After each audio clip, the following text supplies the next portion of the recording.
Good morning. Thank you, John, Madam Commissioner, Mr. Ambassador, distinguished colleagues. It is my great pleasure to join you today for the launch of the Research Data Alliance. Your efforts at this international event and beyond will help to accelerate data sharing and exchange, of course, which promises to accelerate the pace of scientific discoveries and engineering innovations.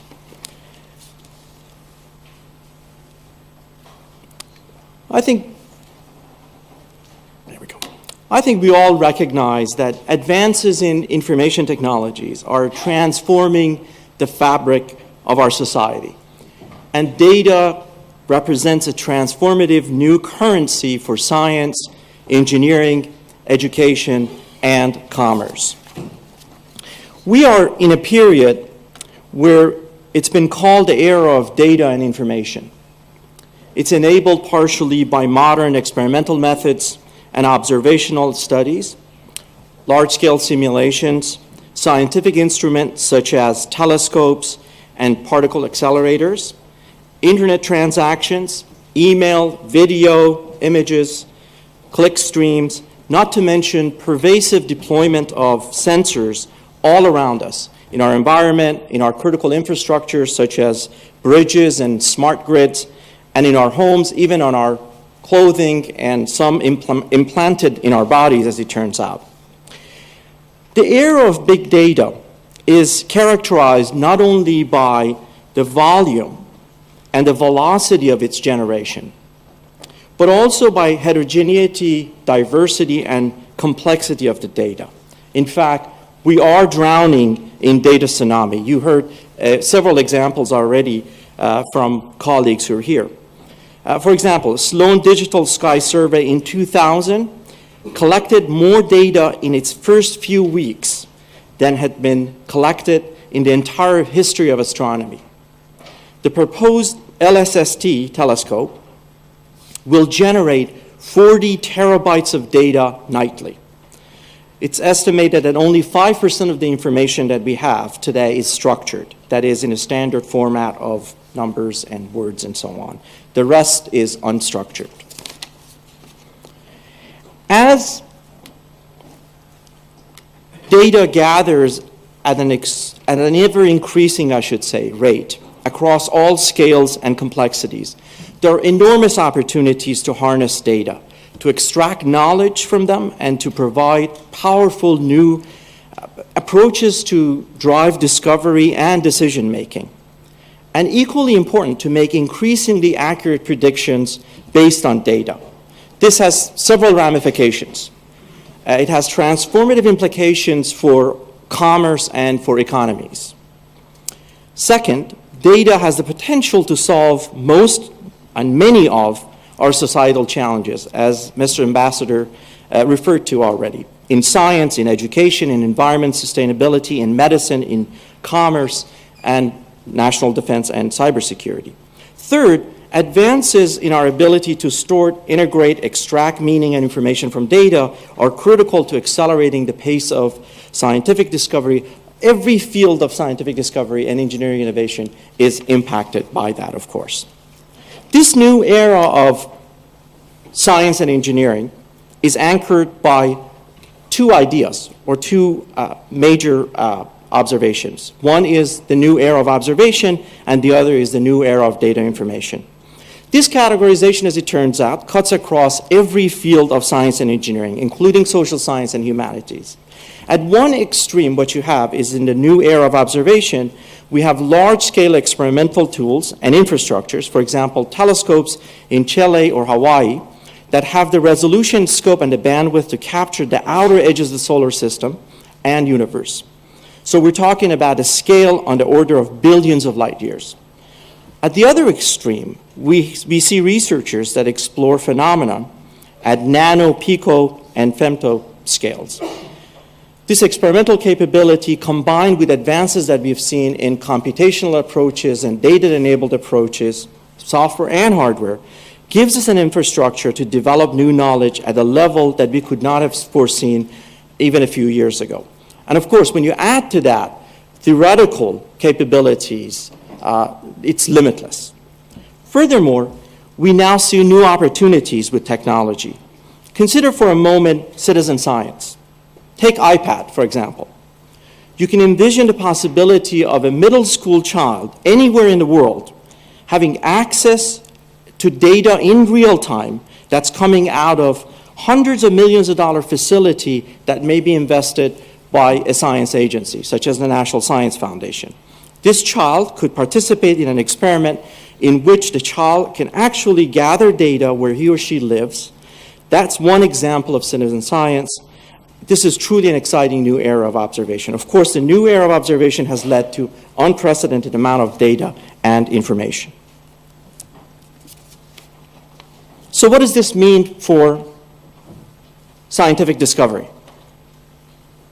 Indeed, the explosion of data is motivating a profound transformation in the culture and conduct of science.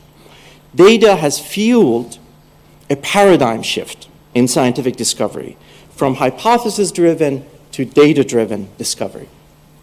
And data-driven discovery is revolutionizing scientific exploration, of course, engineering innovations.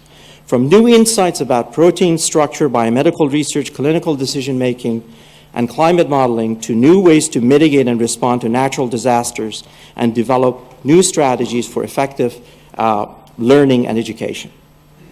Again, there are enormous opportunities ahead.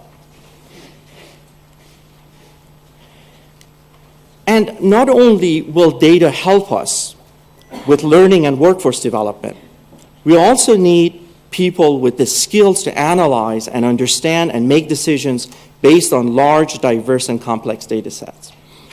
A report that's only about a year old or so by McKinsey & Company estimated that by 2018, the United States alone faces a shortage of 140,000 to 190,000 people with analytical skills, and 1.5 million managers and analysts with skills to understand and make decisions based on analysis of big data. At the end of the day, cyber infrastructure is all about people, enabling them to do what they have not been able to do before. To maintain the momentum of this data revolution, the US government chartered a big data senior steering group involving almost every science agency and launched a national big data research and development initiative last March, led by the White House Office of Science and Technology and the National Science Foundation. The aim of this initiative, very briefly, is to create new capabilities for data-intensive and data-enabled science to create actionable information that leads to timely and more informed decisions and actions. It will both help to accelerate discovery and innovation in all sciences, engineering, and education, as well as support their transition to practice to benefit society. Within NSF's mission to promote the progress of research and education across all fields of science and engineering, we have implemented a multifaceted approach to addressing data challenges. It has 4 components to it. It invests in foundational research to develop new techniques and technologies to derive knowledge from data. It makes significant investment in new infrastructures to manage, curate, and serve data to the research community. New approaches for education and workforce development, as I mentioned, that's a critical need. And finally, new types of interdisciplinary collaborations, scientific community building that's enabled by new data access policies to make advances in grand challenges of computation and data-intensive world today. I won't have the time to go through much of this, but the thing that I want to mention is that there are policy considerations that are intertwined in our efforts. In a nutshell, researchers want data. Public policy requires access to data. Public policy also requires protection of privacy, intellectual property, and other information, sensitive information, I should say. So what we need is policy and implementation plans for data sharing and, of course, for open access. As was mentioned already, just a few weeks ago, you may have seen a recent memo from the White House Office of Science and Technology Policy on open access, which essentially directs United States federal agencies to develop a plan to support increased public access of results from U.S. federally funded research. This is very much welcomed by the science and research and education communities. It includes peer-reviewed publications. They should be stored for long-term preservation and publicly accessible to research, retrieve, and analyze in ways that maximize their impact and accountability. But it also includes digitally formatted scientific data resulting from unclassified research, which should be stored and publicly accessible again to search, retrieve, and analyze. There are 4 guiding principles for the National Science Foundation as we develop our plans: value to society, openness and transparency, value of dissemination and stewardship, of course, and significant role for the community. But perhaps the most important point here is that implementation plans for public access could vary by discipline, and new business models for universities, libraries, publishers, and scholarly and professional societies could emerge as a result of that. NSF is collaborating with various federal agencies, including NIST, NASA, Department of Energy, National Institute of Health, in developing its plan, which will be submitted within the next 6 months.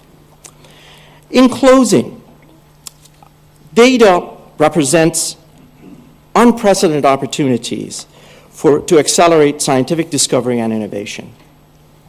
We can imagine a day when complete health, disease, genomic information, environmental knowledge bases enable biomedical discovery and patient-centered therapy. We can imagine data can be mined to spot unwanted drug interactions or predict onset of diseases. By linking together finance, human resources, supply chain, consumer management, data mining techniques can be used to complete pictures of a corporation's operations, identify new business trends, for example.